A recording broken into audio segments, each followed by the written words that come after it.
Le Christ est ressuscité. Le Christ est ressuscité. Il est vraiment ressuscité. Frères et sœurs, j'aimerais vous poser deux questions. La première est la suivante. Qui veut ressusciter avec le Christ?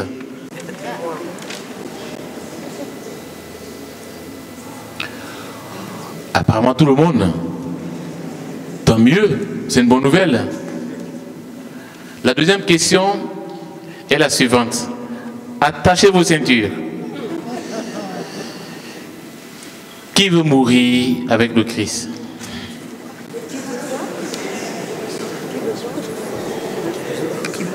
Waouh, mais je vous admire. Je suis émerveillé par votre conviction, par votre foi. Frères et sœurs, nous fêtons Pâques. En fait, chaque fois, je crois que chaque année, comme nous célébrons Pâques, on a souvent tendance à sauter pieds joints. Dès le jeudi saint, on saute, whoop, c'est la résurrection. Et on oublie ce qui s'est passé le vendredi saint. Le Christ a été malmené, maltraité, humilié, flagellé. Il a été cloué à la croix. Il est mort. Il y a un de mes parents qui m'a posé la question. Mais pourquoi le Christ a dit, Père, pourquoi m'as-tu abandonné? Attends, mais lui, fils de Dieu, lui Dieu, lui qui avait tous les pouvoirs, lui qui avait la main de Dieu posée sur lui, sur la croix, il pose cette question. Sur la croix, il doute, il résiste.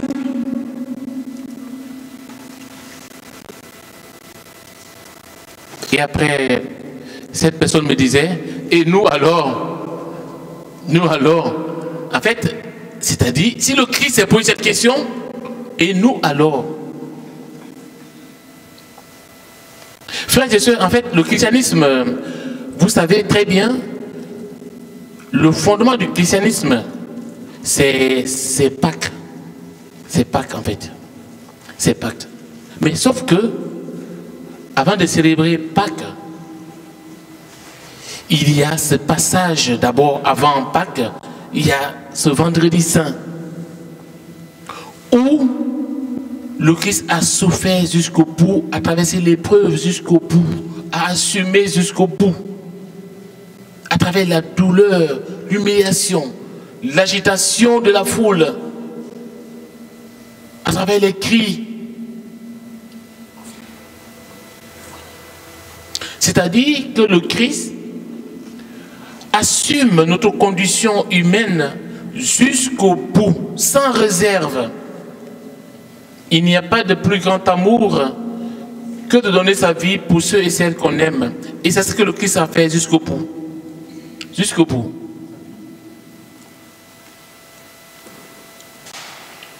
Sauf que ce chemin n'a pas été simple. Ce chemin était dur. Il n'a pas renoncé.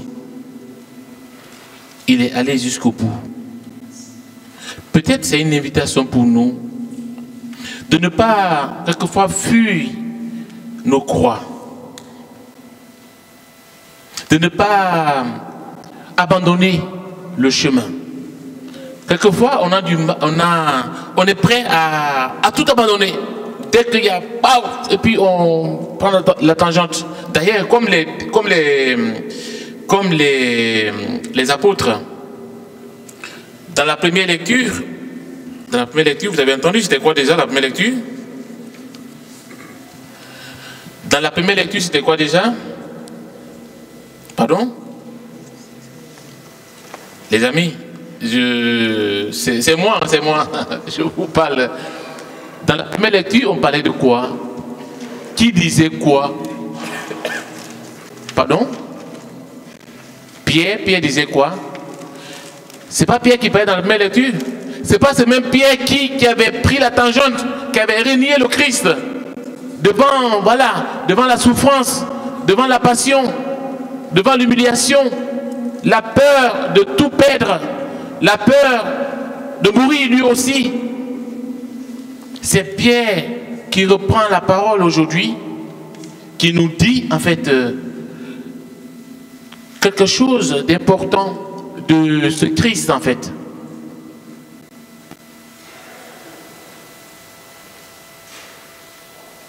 Peut-être dans nos moments d'épreuve, de difficulté, de doute, de résistance, nous sommes appelés tout simplement à faire confiance au Seigneur. À faire confiance au Seigneur. Et je crois que le premier point que j'ai à vous donner, c'est vraiment ce mot, confiance. La confiance en Dieu jusqu'au bout. Vous voyez, même au cœur de la mort, au cœur des ténèbres, Dieu agit. Même quand le Christ dit cette parole, pourquoi m'as-tu abandonné? Dieu ne reste pas sourd. Il agit. Il agit.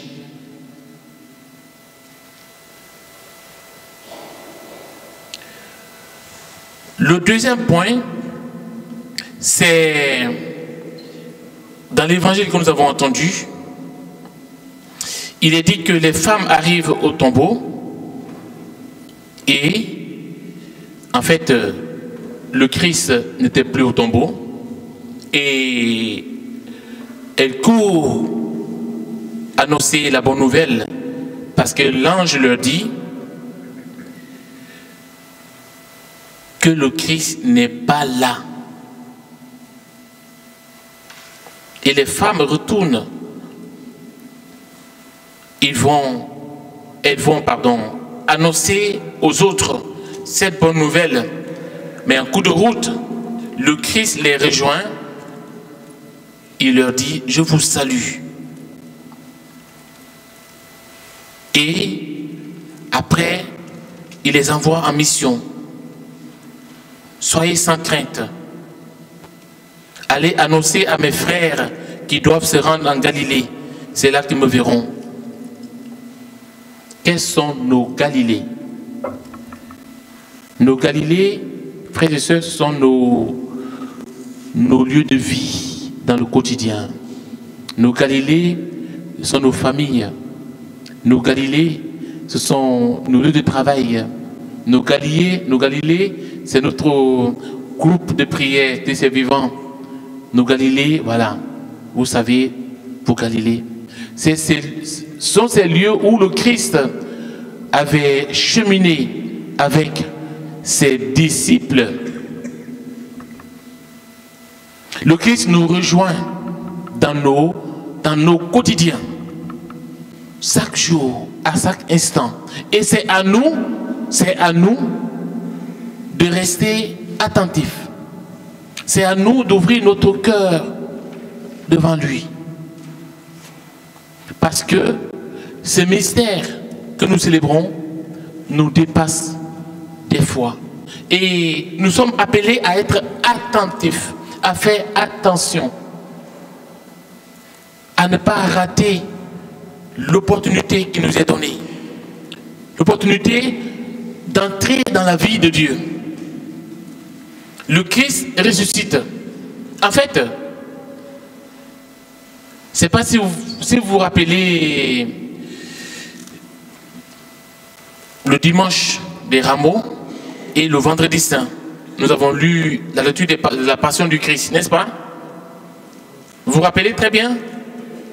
À la mort du Christ, que s'est-il passé? Voilà. Le rideau du temple se déchire, la terre tremble, et puis, pardon? Les tombeaux s'ouvrent et les morts ressuscitent et entrent dans la ville. Mais quel bordel, les amis. Franchement, hein? Est-ce que vous imaginez ça? C'est un film d'horreur. C'est compliqué ça. En fait, à la passion du Christ, ce qui nous est montré, c'est que un monde ancien s'en est allé. Par sa mort, le Seigneur assume tout jusqu'au bout. Nos iniquités, nos péchés. Il assume tout jusqu'au bout. Il détruit tout. Tout est mis à plat. Ça va? Vous me suivez? Que s'est-il passé à la veillée pascale? Qui était à la veillée pascale d'ailleurs? Oui, moi aussi. Hein, voilà. Que s'est-il passé à la veillée pascale? Vous vous rappelez l'évangile de la veillée pascale? C'était quoi? Je cherche, je vais vous dire, pour nous permettre de mieux comprendre ce que je vous dis en fait, par rapport au tremblement, à ceci, à cela. L'évangile de la veille pascale, les amis, attachez vos ceintures. Hein.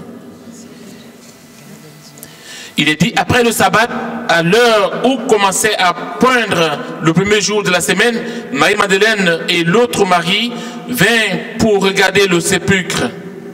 Et voilà qu'il y eut un grand tremblement de terre. Tremblement de terre. Ça vous rappelle quelque chose, non? De la passion de Christ. Ça va? L'ange du Seigneur descendit du ciel, vint rouler la pierre et s'assit dessus. Il avait l'aspect de l'éclair et son vêtement était blanc comme neige. Les gardes, dans la crainte qu'ils éprouvèrent, se mirent à trembler et devinrent comme morts. Vous avez compris? Vous avez fait le lien? À la mort du Christ, sur la croix, tout est à plat. Un monde ancien est détruit. À sa résurrection, un monde nouveau naît. Il y a un tremblement de terre. L'ange descend et il s'assoit sur la pierre. Il roule la pierre, s'assoit dessus. C'est-à-dire, Dieu vient rouler la pierre qui empêchait la vie de jaillir. Est-ce que tu es prêt? Est-ce que tu es prête cet après-midi que la pierre de ton tombeau soit roulée par le Seigneur? Donc, il s'agit de faire confiance au Seigneur jusqu'au bout. Jusqu'au bout. Il y a dans ce récit de la résurrection quelque chose qui nous dépasse. C'est Dieu qui agit. La puissance du Seigneur vient rouler la pierre. Rien ne peut l'empêcher. Rien ne peut empêcher cette vie, même pas la mort.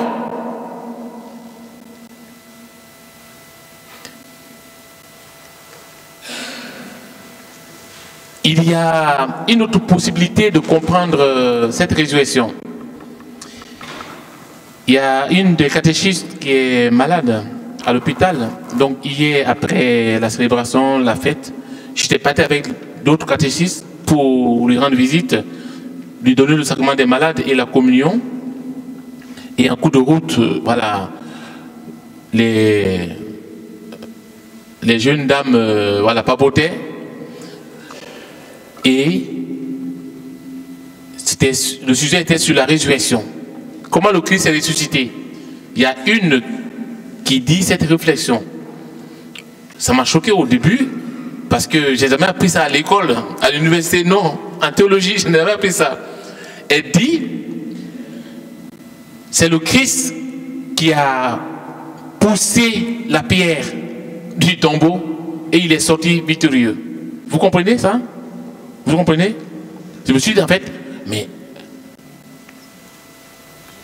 on ne m'a jamais appris ça à l'université. Dans mes cours de théologie, non. En fait, c'est l'opposé de ce que je viens de vous dire. L'ange qui vient, il roule la pierre. Et la catéchisme disait que c'est le Christ qui a poussé la pierre. En fait, hier nuit, ça m'a travaillé. Ça m'a travaillé. Je me suis dit, mais elle a raison. Elle a raison. Quand on parle de la raison du Christ, c'est un événement historique qui s'est passé il y a 2000 ans, n'est-ce pas? Aujourd'hui, quand on parle de cette résurrection, est-ce qu'on pense que cette résurrection nous concerne aussi? Je vous ai déjà dit ça ici, je crois. On dit souvent, le Christ est ressuscité. Il est vraiment ressuscité.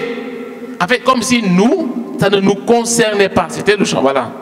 Au début du chant, au chant d'entrée, on chante que le Christ est ressuscité.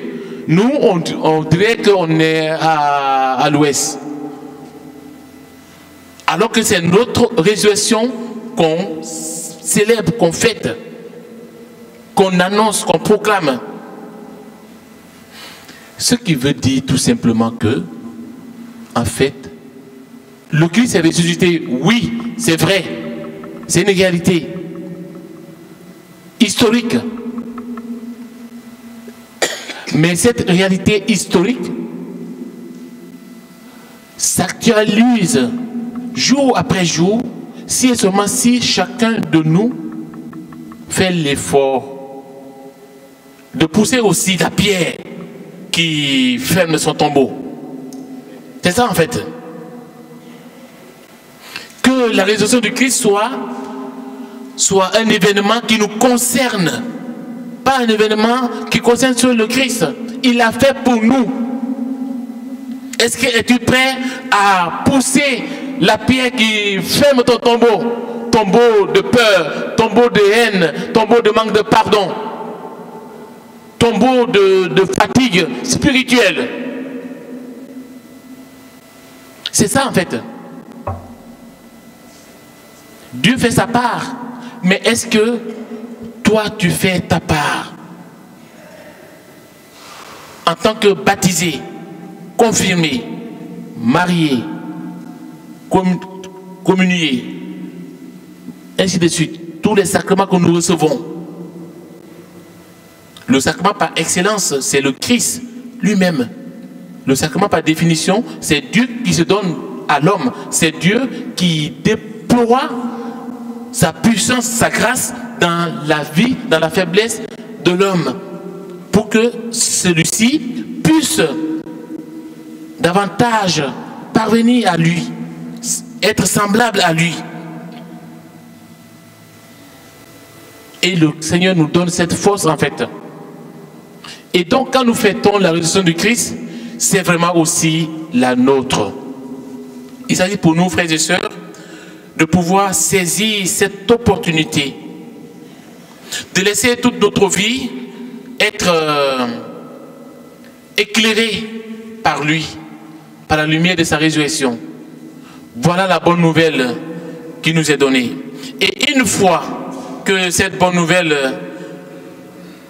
prend place dans notre cœur, nous ne pouvons que aller vers les autres, aller annoncer cette bonne nouvelle, que le Christ est vraiment le Fils de Dieu.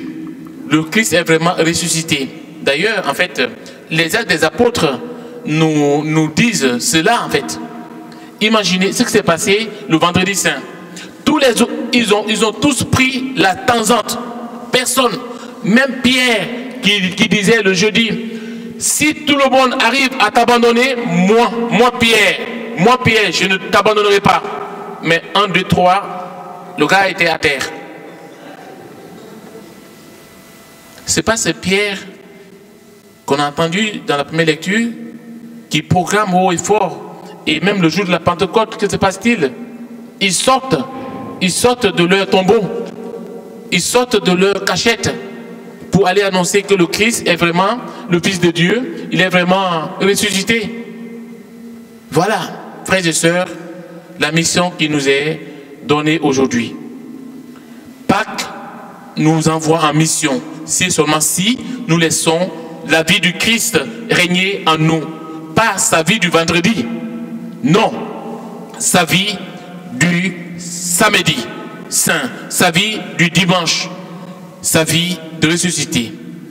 Et que le Seigneur lui-même nous rejoigne sur nos chemins de chaque jour, dans nos Galilées, pour nous envoyer et être fortifiés par la lumière de sa résurrection. Amen.